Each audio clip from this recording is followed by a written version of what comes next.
Evidentemente los incrédulos no pueden producir un libro similar. Entonces el Corán baja y dice, produzcan entonces 10 suras, 10 capítulos, como los del Corán. Y evidentemente los incrédulos no pueden hacerlo. Entonces el desafío baja hasta decir, produzcan siquiera un capítulo, como el del Sagrado Corán.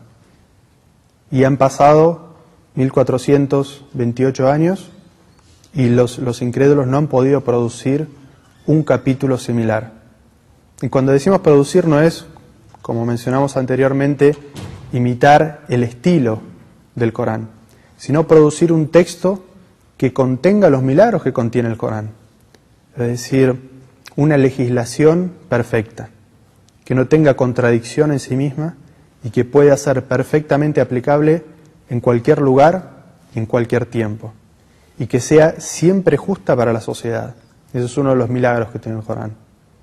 Otro de los milagros que tiene el Corán es la expresión en el texto de determinadas realidades científicas imposibles de conocer para el momento en el que fue revelado, como puede ser la ley en el que dice que cuando una persona es elevada en los cielos, sus pulmones se comprimen y no puede respirar. Y eso evidentemente era algo que en aquel entonces no podía saberse, que recién ahora con el conocimiento de la atmósfera se puede saber que esa descripción que en aquel momento se hacía y que no había manera científica de conocer en aquel momento, que es completamente real. Y de la misma manera cuando se hace la descripción en el Sagrado Corán de cómo es el desarrollo del embrión del ser humano dentro del útero de la madre, no había posibilidad en aquel momento de que existiera una observación real con algún instrumento para determinar ese desarrollo. Y estos son solamente algunos de los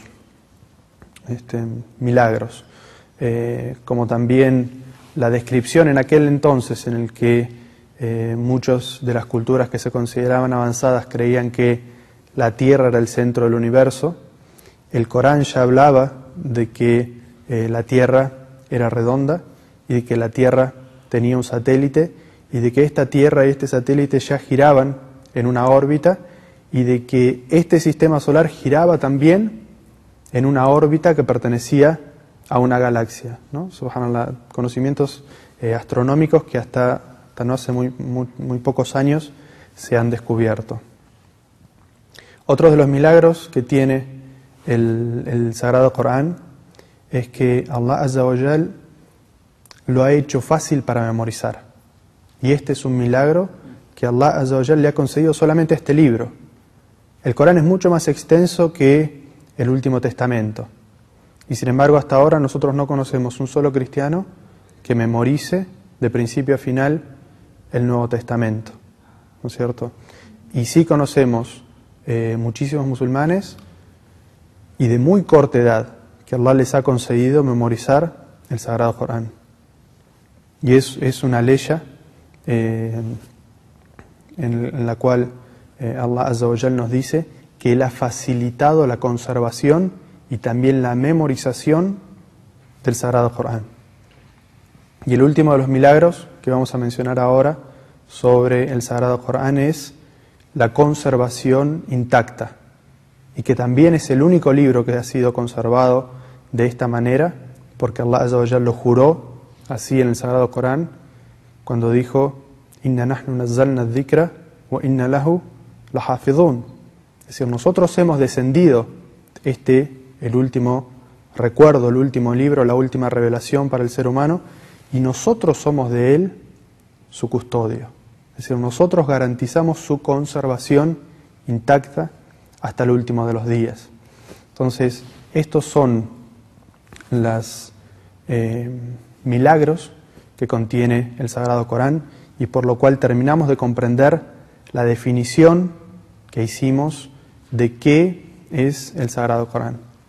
Y como ejemplo de leyes que se sacan del Sagrado Corán, podemos citar la ley que mencionamos anteriormente, que dice wa aqimus salah, la cual es una orden de Allah a la nación islámica de establecer o realizar en sus momentos prescriptos la oración. También están las aleyas que hablan, por ejemplo, sobre la distribución de la herencia. La herencia fue estipulada en el Sagrado Corán cómo debe ser distribuida, para que no haya una distribución injusta acorde a las costumbres o la cultura de cada uno de los lugares, ya que en la época del profeta sallallahu alaihi wasallam, cuando descendió esta legislación en el Sagrado Corán, había una distribución muy injusta, no solamente de género, sino también generacional. El hijo mayor, primogénito, era el que recibía toda la herencia, y la mujer no recibía ninguna herencia, sino que al revés, la esposa era parte de lo que heredaban, de lo que se heredaba. Entonces, para impedir esta injusticia, fue de que la herencia es una de las cosas que está establecida en el Sagrado Corán, cómo debe ser distribuida entre los herederos del difunto. Esto es lo que podemos mencionar sobre la definición del Sagrado Corán y un ejemplo de una legislación que se saca del Sagrado Corán. Este es el final de la primera de las 3 charlas sobre las bases de la jurisprudencia, y las preguntas sobre este tema las dejamos para después del salah, inshallah. Bismillah, wa salatu salam ala rasulillah.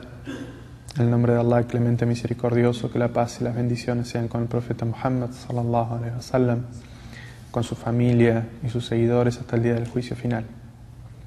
Esta es la segunda parte de una charla sobre las bases de la jurisprudencia islámica.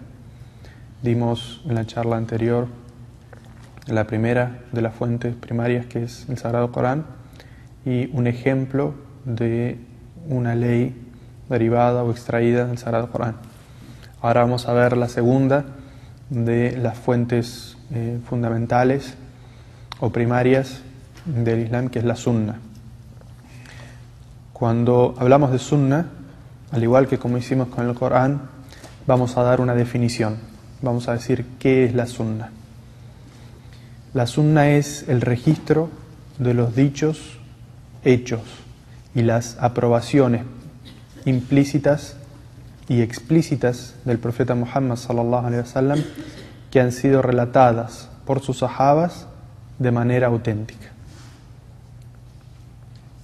Entonces, repitiendo, es el registro de los dichos, los hechos y las aprobaciones implícitas y explícitas que hizo el profeta sallallahu alaihi wasallam y que fueron relatadas por sus compañeros de manera auténtica. Nosotros manejamos 2 términos cuando hablamos de esto, y es la sunna y el hadiz. El hadiz es el dicho del profeta Muhammad sallallahu alaihi wasallam, una transmisión oral del profeta Muhammad sallallahu alaihi wasallam. Y este término que estamos utilizando aquí es la sunna, que es más general que el hadiz, porque este término implica no solamente los dichos orales, sino las acciones mismas del profeta Muhammad sallallahu alaihi wasallam, y también las aprobaciones que hiciera el profeta sallallahu alaihi wasallam, como por ejemplo, si había alguno de sus sahabas realizando alguna obra y pasaba el profeta sallallahu alaihi wasallam por delante de él y lo veía hacer esa obra y pasaba sin decirle nada, los sahabas que conocían la legislación islámica sabían que eso significaba una aprobación implícita del profeta Muhammad sallallahu alaihi wasallam, porque el profeta, como profeta de Allah, tenía una responsabilidad, que era que si él veía algo que se estaba haciendo mal, él no podía retrasar la evidencia a los sahabas de que ese acto que se estaba haciendo